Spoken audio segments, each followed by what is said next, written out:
में रबिया को ढूंढ निकालता है और उसे बुरी तरह डांटता है कि वो हवेली छोड़कर अकेले इतनी बड़ी गलती कैसे कर सकती है।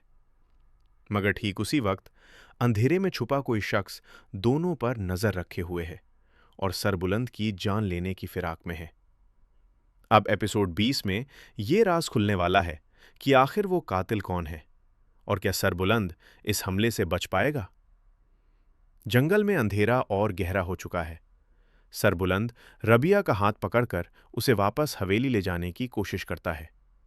तभी झाड़ियों में एक हलचल होती है। सरबुलंद फौरन रबिया को अपने पीछे कर लेता है और सामने की तरफ देखता है। एक साया तेजी से हमला करता है, मगर आखिरी पल में सरबुलंद का पुराना वफादार आदमी बिजान बीच में आ जाता है और चाकू की वार खुद पर झेल लेता है। बिजान जमीन पर गिर जाता है, खून बहने लगता है। हमलावर मौके का फायदा उठाकर अंधेरे में गायब हो जाता है। सरबुलंद बिजान को उठाकर किसी तरह हवेली पहुंचाता है, जहां हकीम को बुलाया जाता है। बिजान की हालत नाजुक होती है, मगर वो होश में आकर सिर्फ इतना कह पाता है, मालिक, वो चेहरा मैंने पहचान लिया था, और फिर बेहोश हो जाता है। पूरी हवेली में सन्नाटा छा जाता है।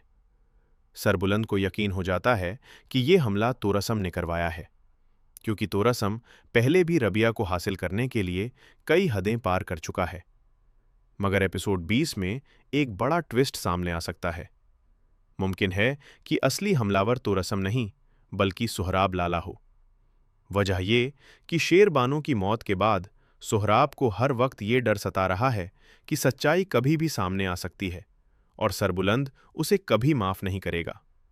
इसलिए सोहराब चाहता है कि सरबुलंद की जान चली जाए, ताकि हवेली की कमान उसके हाथ में आ जाए और सच हमेशा के लिए दब जाए। वो जानबूझकर शक की सुई तोरसम की तरफ मोड़ना चाहता है, ताकि खुद बेदाग बचा रहे। दूसरी तरफ रबिया को सरबुलंद पर हुए हमले का इतना सदमा लगेगा कि वो खुद को इसका जिम्मेदार मानने लगेगी।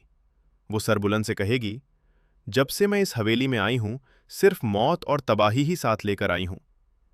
सरबुलंद उसे ये यकीन दिलाने की कोशिश करेगा कि गलती उसकी नहीं, बल्कि उन लोगों की है जो अपनी नफरत और लालच में अंधे हो चुके हैं।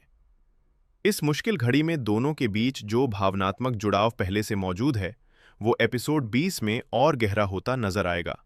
शायद पहली बार सरबुलंद खुले तौर पर स्वीकार करे कि रबिया की हिफाजत अब सिर्फ एक वादा नहीं, बल्कि उसकी अपनी दिल की मांग बन चुकी है। इसी बीच तोरसम अपने अड्डे पर बैठा ये खबर सुनकर हैरान होगा कि उसकी हवेली में किसी ने सरबुलंद पर हमला किया है, क्योंकि ये हमला उसने नहीं करवाया था। वो समझ जाएगा कि हवेली के अंदर कोई और भी है जो अपना खेल खेल रहा है, और ये जानकारी उसे सोहराब की तरफ शक करने पर मजबूर कर देगी।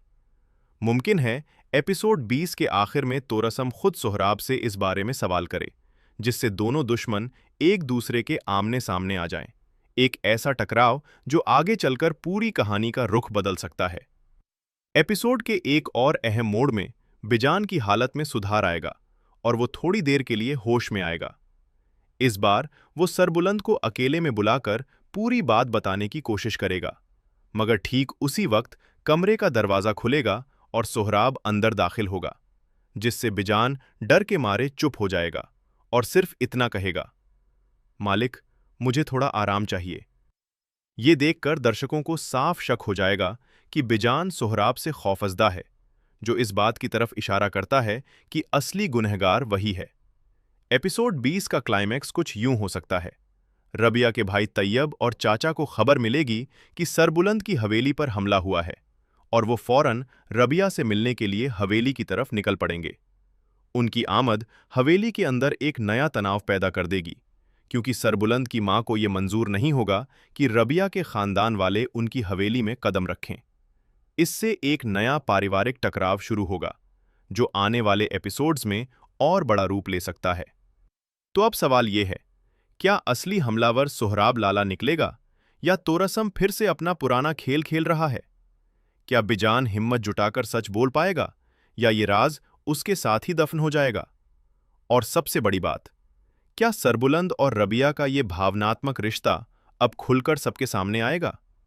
हमें कमेंट करके ज़रूर बताइएगा आपको क्या लगता है